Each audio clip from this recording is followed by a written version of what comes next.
လူတွေအာယုပြုလို့ရအဘိညာဉ်တွေကိုရတော်မူတဲ့ယဟန္တာပတိမြတ်ကြီးကိုလျှောက်ထားပြီးတော့တို့ယဟန္တာပတိမြတ်ကြီးတွေအဘိညာဉ်ရတဲ့ယဟန္တာပတိမြတ်ကြီးတွေကဒီနေရာမှာမြတ်စွာဘုရားရှင်သည်သဗ္ဗညုတဉာဏ်တော်မြတ်ကြီးကိုရတော်မူခဲ့တဲ့မဟာဗောဓိပင်ပေါက်တဲ့နေရာဆိုပြီးတော့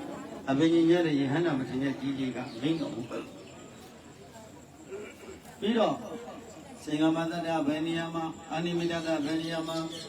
ယရဏဂရစိုင်းတော်ကဘယ်နေရာမှာအဇပါလတ္တတဲ့ဒီနေရာမှာစအဲ့ဒါလို့ယန္တာမထေရကြီးတဲ့အဘိညာဉ်တကုနဲ့ရတော်မူတဲ့ယန္တာမထေရကြီးတွေကိုမေးလျှောက်တဲ့အဖြစ်တာကြောင့်အသောကမင်းကြီးရဲ့ကျေးဇူးကြောင့်ဘုန်းကြီးတို့ဒီနေရာမှာမြတ်စွာဘုရားရှင်စိတ်ကြောင့်ညောင်မေအောင်မှာတည်င်းသုံးတော်မူ၍ခွန်ရဲ့တိုင်တိုင်និရောဓဗလတ္တမဘဝိဇာတော်မူခဲ့တဲ့နေရာကိုဒီနေ့တို့ရောက်ပါဗလားလို့အရှင်ခွန်ရဲ့တိုင်တိုင်និရောဓဗလတ္တမဝိဇာတော်မူနေတဲ့ဘုံတရံကိုမှန်းမြော်စားပြီးတော့အာယုံလေးပြုလိုက်ဘုံတော်နန္ဒဘုံတော်နန္ဒကံတော်နန္ဒကံတော်နန္ဒဘုံတော်နန္ဒဘုံတော်နန္ဒတို့သည်ဘုံတော်နန္ဒတို့သည်ဘုံတော်မူသောညုတပိုင်ရှင်ဘုရားရှင်အားဒီတော်တို့သည်မြတ်စွာဘုရားရှင်သည်ဒီနေရာ၌ရတိုင်တိုင်ဒီဟောတာဖလားသမဘနိဗ္ဗာန်ကိုအာယုပြု၍သိသုံးတော်မူခဲ့သောဉာဏ်တော်မူခဲ့သောဘုရားကိုမြတ်စွာဘုရားကိုတပည့်တော်တို့သည်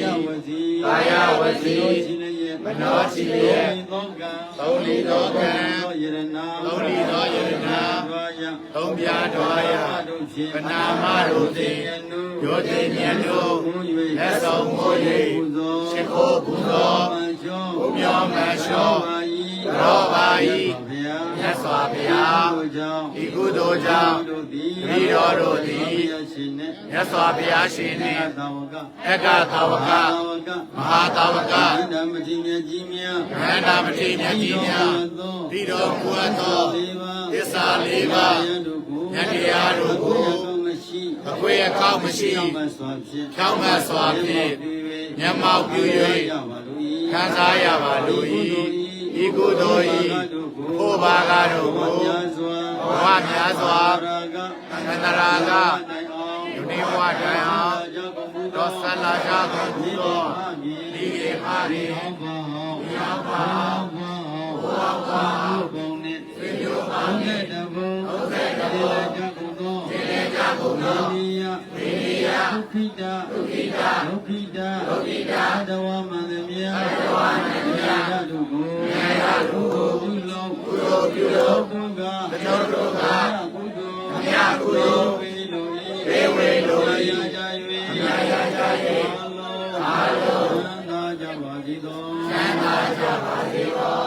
လုံးသာကြပါစေရှိသမျှကုသိုလ်မြတ်ဘုရားဘုရားဘုရားအာ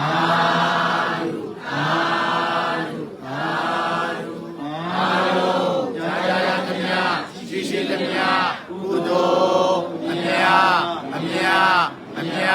ယူတော်မူကြပါကုန်လောအာရုအာလုံးကြာရသမျှရှိသမျှကုသိုလ်အမြယူတော်မူကြပါကုန်လောအာရုကဲဒီနေရာဇပါလတတ္တဟာ9ခုမြောက်ဖြစ်သော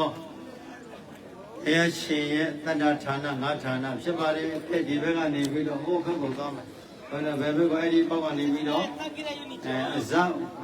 ဇင်မွန်ဇလိနာအိုင်တို့သွား